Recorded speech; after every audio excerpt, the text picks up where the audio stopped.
We created a whole legendary vibe as far as with parties that we throw. The basic theme of our parties, we just like to have a good time with people. It's nothing more than that. We like to have a good time with people. We like to see people having a good time. In this video, we'll be revisiting several interviews that, in hindsight, have left us wondering, what did Diddy really say? These people you surround yourself Yes. with, and who are these people? Do they violate you? Do you get robbed? What happens? Now, you threw a house party, and I got the footage, okay? Look at this. Now, who has this many people at their house? Puff, and or Sean, Diddy, Doody, what do I call you? I think you should call me Puff. You always call me Puff. I do. Yes. At number 10, we take a closer look at Diddy's 2008 appearance on The Wendy Williams Show.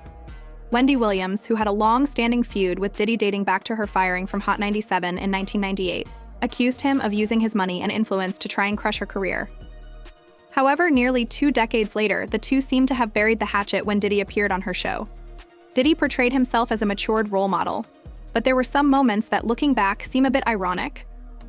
When Williams asked him about the people he surrounds himself with and whether they violate him, she was referring to financial exploitation. However, her phrasing turned out to be eerily prophetic. Later in the interview, Diddy talked about setting a positive example for African-American males and mentioned his charter school, Capital Prep. Interestingly, Diddy's partnership with the school ended in November 2023 amid sexual assault allegations, giving this interview a disturbing new context. Everything great that you're doing, you've got a charter school. Yes. Fantastic. Thank you. Thank you. They're wrapping me up, but I want you to tell me about it very quickly. Yeah, it's Capital Prep. It's in Harlem. It's a charter school. I feel like our community's in a state of emergency. Education is the first step to turning around and making sure that our kids have a bright future. And I don't feel like the government or, even any of the powers to be are sending any rescue parties for us. We have to save ourselves. And so at the end of the day, that's the step that I took. At number 9, we look back at Diddy's appearance on Vogue's 73 Questions series. This interview is designed to give viewers a more intimate look at celebrities, but many of them tend to be overly polished, and Diddy's 2017 segment was no exception. At the time, he was portrayed as down-to-earth and relatable, but in light of his 2024 arrest, some of his answers now seem like setups for jokes late-night hosts could easily run with. Now, you've gone on the record saying that your white party is up there with the top 3 that you've ever thrown for people. What are the other 2? I would say when I got my star on Hollywood, I had a party. And this year at Burning Man at an undisclosed location.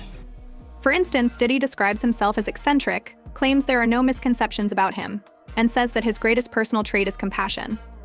Throughout the interview, he repeatedly brings up love and even requests to be called love by the interviewer. Who's the one artist, living or dead, that you wish you can collaborate with? Michael Jackson. Why? I mean, it's Michael Jackson, man. Come on. Who wouldn't? He also mentioned that his dream collaboration would be with none other than Michael Jackson, adding another layer of irony to the conversation given recent events. At number 8, we rewind to Diddy's 2002 interview on Late Night with Conan O'Brien.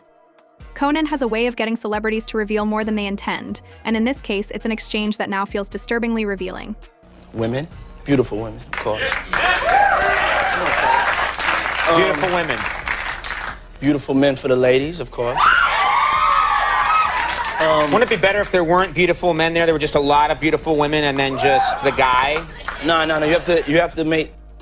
During the interview, Conan asked Diddy about the key ingredients for throwing one of his famous parties.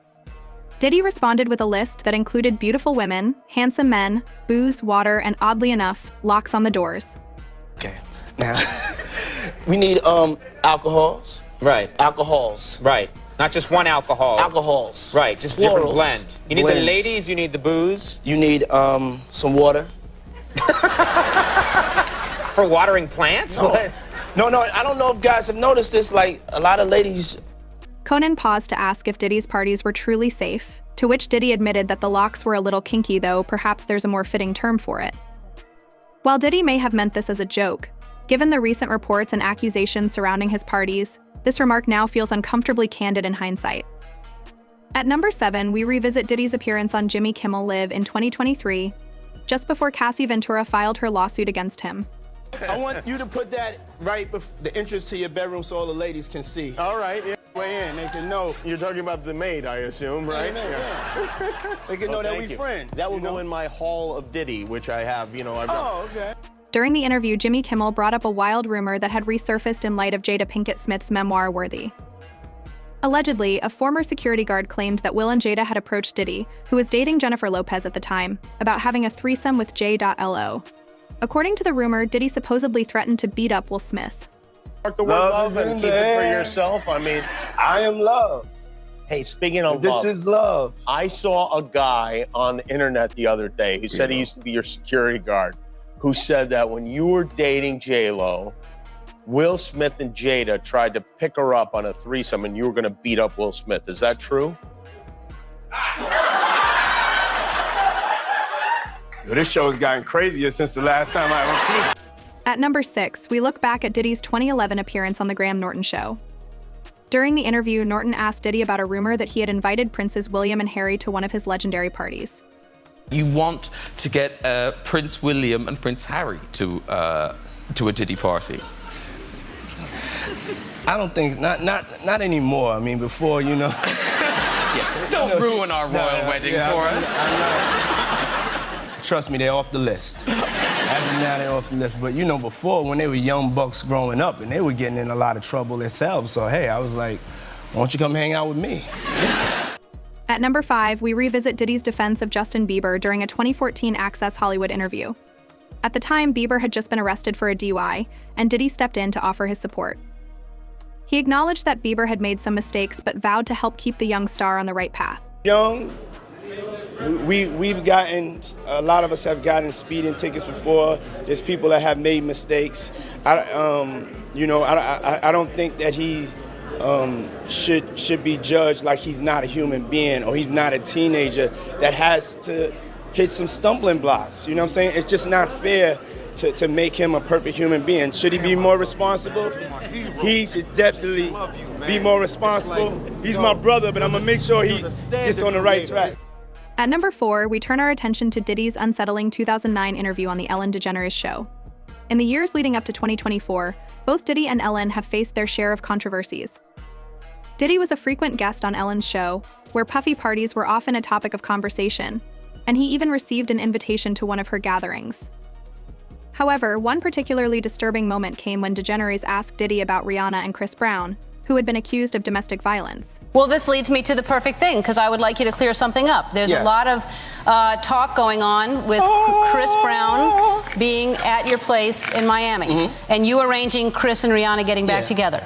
Now, you want to talk about that? See, I wouldn't use my Twitter to talk about that because that's somebody else's business. I know, but you gave them your house. Yeah. But we're talking about Twitter. Yeah.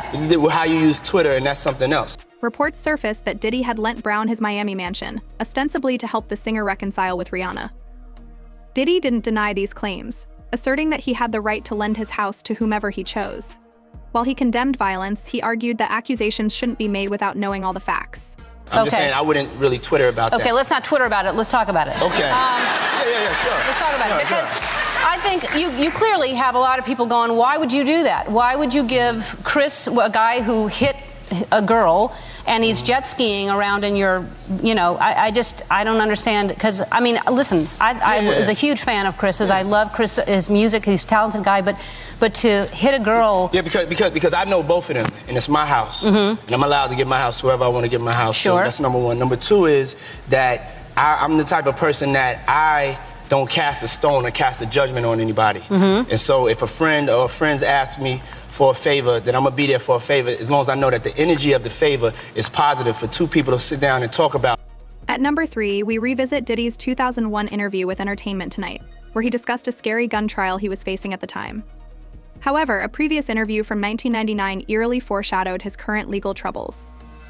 During that conversation, Diddy mentioned his difficulty in obtaining permits for his parties, but stated that this wouldn't deter him from throwing them anyway. About my parties, they're gonna be shutting them down, they're gonna probably be arresting me, doing all types of crazy things just because we wanna have a good time. They give me a permit for the parties, man. They don't want me to throw the parties no more, but we ain't gonna. At number 2, we reflect on the relationship between Diddy and Cassie Ventura, who often appeared together at various red carpet events, radiating the image of a glamorous couple.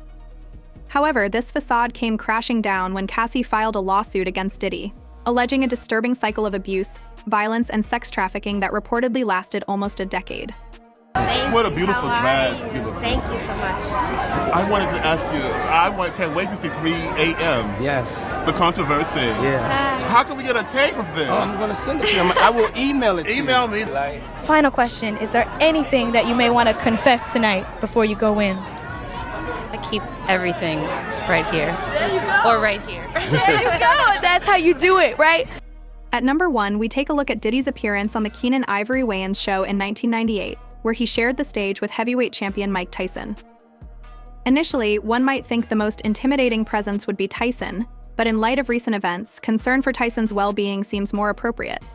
While the interview largely maintained a casual tone, a moment of awkwardness emerged when Diddy's hand got a little too close to Tyson. With a grin, Tyson quickly removed Diddy's hand and scooted away, a gesture that now feels loaded given the accusations against Diddy regarding personal space. It truly is about the Benjamin, as we see. Oh yes, he's glittering. It truly is about the Benjamin. Well, now when we come back, we're gonna talk more with Puffy, and if you want to hang out, more than welcome to stick around, my brother. All right, we'll be right back with more right after this.